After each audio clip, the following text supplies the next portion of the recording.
name's Roger. I'm the Bishop of Colchester, so I look after the Church of England stuff across North Essex, from Stansted Airport up to beyond Saffron Walden, across to Harwich, down to Clacton, taking in Colchester, Braintree and Witham. And I'm also one of the commissioners on the Essex Climate Commission.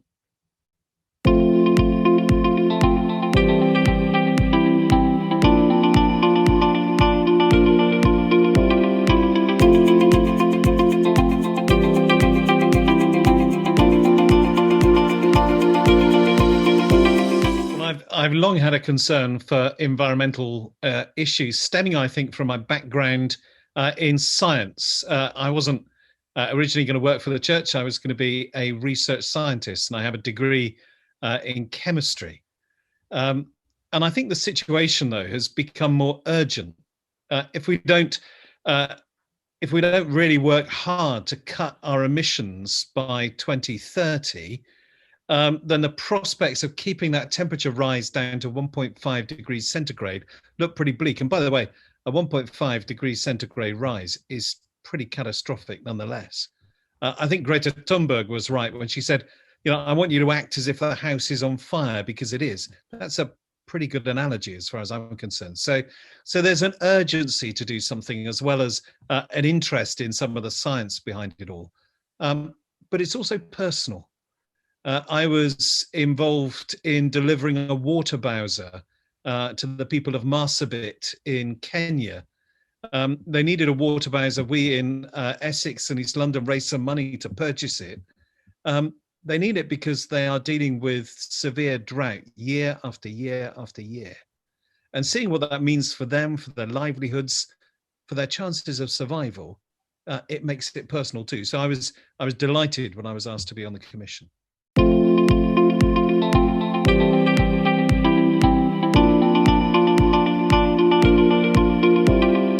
That's a really good question. We do a number of things. We're all vegetarians. I've been a vegetarian since 1989, and that makes quite a difference. We've got PVs on the roof of this place. In fact, I just checked, and we've generated nearly 18,000 kilowatt hours since they were put in. I have an electric moped.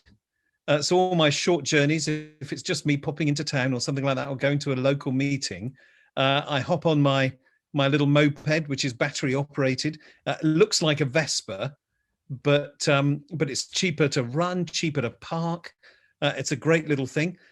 We try and reduce waste by right at the beginning of the supply chain as well. So I buy clothes that will last.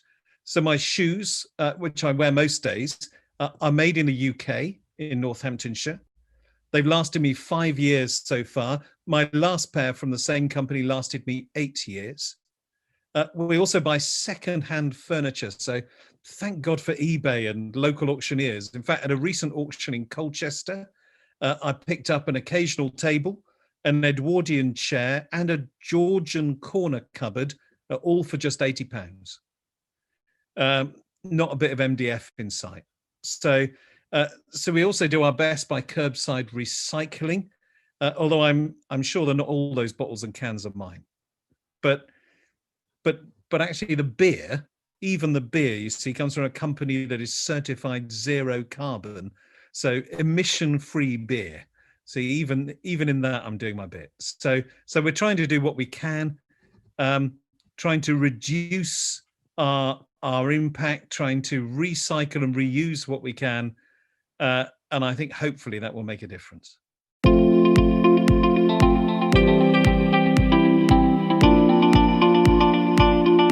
key in trying to make things as easy and attractive as possible. Essex is a busy county. People don't have a lot of time, but there are easy things that people can do. For example, supporting local business. If you buy what's made locally, then you've taken out all the harm that transporting goods around the world has done. Think about what you're wasting. If it's energy, you see, you're paying for that. So improve insulation. Look at alternatives to fossil fuels. Get solar panels fitted. They're coming down in price all the time. Compost your garden waste, your waste food, your cardboard, and so on. Honestly, I've got a thriving worm colony in my compost bin at the moment. It's amazing. Use public transport. And I think this is a tricky one. Think about flights. I know many people are dying to go abroad, but I know I'll be looking at train journeys a bit more from now on as an alternative to flying.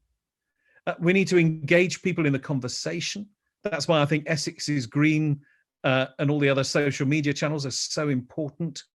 And I think part of the answer to all this is going to involve working together, car sharing, even pooling equipment like DIY stuff, hedge cutters, rotavators, and so on, community composting, ground source heat pumps that can actually help heat a number of properties if we all pull together and try and make it happen. The possibilities are endless, but the key thing is to engage people in this process. I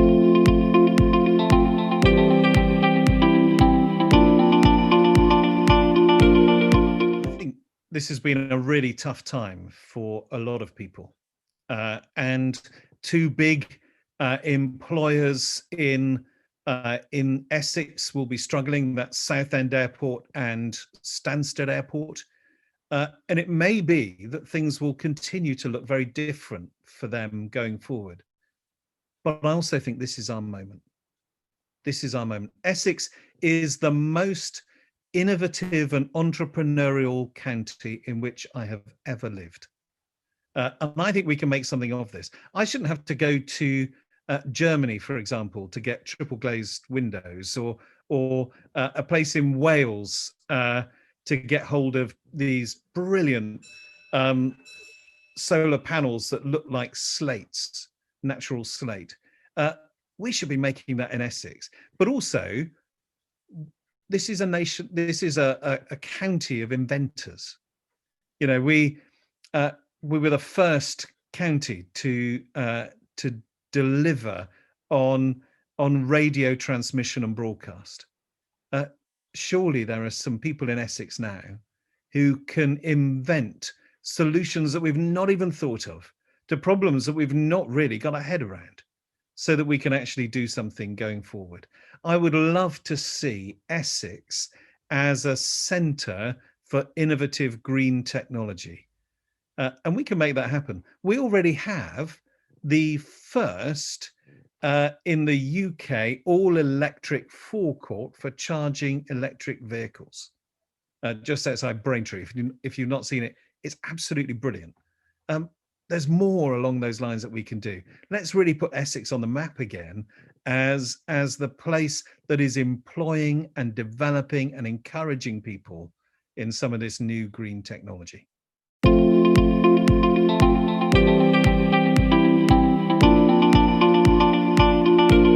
Absolutely. So the Church of England as a whole has already committed itself to becoming carbon neutral by 2030. Here in Essex and East London, we've decided that we should also work towards becoming what we call an eco-diocese. So it's accredited by a Christian charity called A Rocha International. So that covers schools, it covers churches, it covers buildings like vicarages. And it's something we're looking at. And there are all kinds of things that we can do. One of the churches where I was vicar in Gloucestershire, St. Michael and All Angels in Withington, went carbon neutral 10 years ago. And things have moved on massively now. I've already mentioned that place in Wales that produces solar panels that look just like slate tiles. And the cost of those things is coming down all the time. But, you know, we don't just want to install this stuff and then forget about it. In our schools, for example, we can use it to teach others about our God-given responsibility as stewards of this earth. So Colne and Gaines School were making wax wrappers for food using cloth impregnated with beeswax. Trust me, if you've never used that to wrap your cheese, it's the best way to keep your cheese fresh. But they were selling those, but children were also learning about alternatives to plastics. Another new build school that I used to go into had pupils managing the airflow and heat recovery systems themselves. That's the kind of thing we need to do. We can do all sorts of things, and the church is fully committed both locally and nationally to doing those things.